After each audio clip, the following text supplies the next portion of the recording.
So, Apeksha, yes, welcome to Coffee Time. It's lovely to have you on the show, and most importantly, happy Diwali.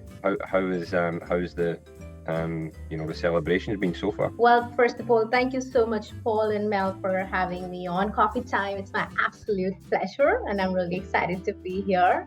And happy Diwali to you as well. Yep. It's the most exciting time of the year for us in India over here.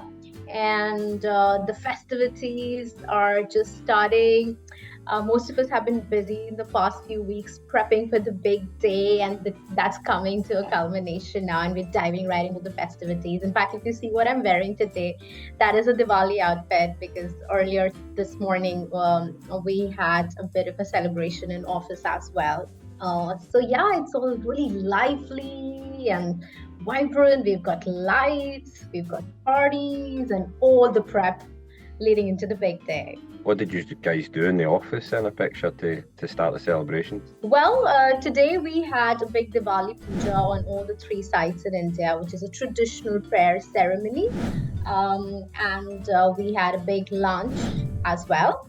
But leading on to this was a week of activities, which started with last Friday. In fact, Joe, our CIO, was on site, so we also wanted him to participate in the festivities and get a flavor of the Indian festivals. So we had a bit of a Diwali fair where all the voluntary employee committees that we have here at India site, they conducted activities. So for instance, Creative Energy organized the fair, and there were games organized by the sports committee, which everybody participated in. We had bingo, which is quite popular over here around this time. Our social outreach committee, MT Sparsh, invited an NGO to set up a stall of their Diwali products, which are made by people with disability, and the proceeds from the sale go for good causes. So that's what's been happening in the last 1 week. Yesterday, we also had a raffle event where a lot of big prizes went out to people, including smartphones and watches. So it's basically, just a game where we pitch it, and if you're lucky, you get one of these big prizes. So I was going to say a smartphone and a raffle. A smartphone, yeah. Yeah, I think the biggest prize we get over here is maybe like a voucher or a bottle of wine. I need to get to India just for the raffle. It is our biggest festival, so that does call for a pretty big prize. So, Apeksha, that's a good segue into kind of my question. I would love for you to be able to tell our viewers and other Goslings around the world kind of what Diwali is and what its significance is to the Indian culture. So Diwali is one of the biggest Hindu festivals in India. And while it is a Hindu festival, people of all religions now celebrate it. It is so widely embraced. There are a lot of religious stories about why Diwali is celebrated, but the main story and the most widely accepted story is about Prince Ram coming back to his kingdom after 14 years of exile. He was in exile in the forest for 14 years with his wife and his brother.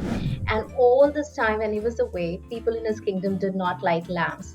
And this was, years ago, so there was no electricity. So they stayed in the dark.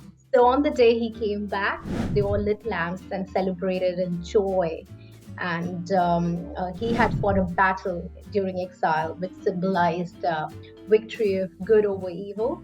And that's pretty much what Diwali is. It's about light over darkness, hope over despair, and good over evil. And for us, it's the coming together of families and friends and really spending wonderful time together.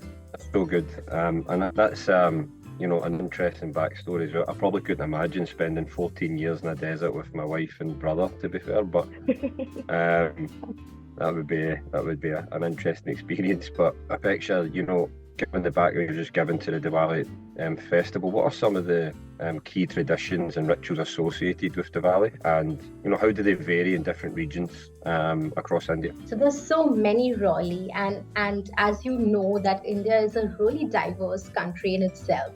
So Diwali is also celebrated in many different ways. Well, the core of it remains the same, which is lighting lamps on the day and praying to God and observing the festival that way. But there are different traditions which are followed. For instance, In the northeast of India, they pray to goddess Kali, while in northern part of India, we pray to goddess Lakshmi, and goddess Lakshmi is the goddess of wealth and prosperity. So that kind of thing changes. In many regions, Diwali also marks the beginning of the new year for us. So they've got different traditions around that. In several traditional cultures, there are dances involved to celebrate the festival, different kind of sweets, different kind of food. So basically that, but the core of it is to pray to our gods, to thank them for all the blessings that they've given us, and to spend time with the family. Well, Apeksha, thank you so much for sharing with us some of the traditions and events and insights. It's been great to learn from you, and thank you for joining us today. It was fantastic to learn from you. Thank you so much, Mel and Paul. It was a pleasure to talk to you, and happy Diwali to you and to everybody around the world. Thanks, Thank you Apeksha. so Happy much. Diwali.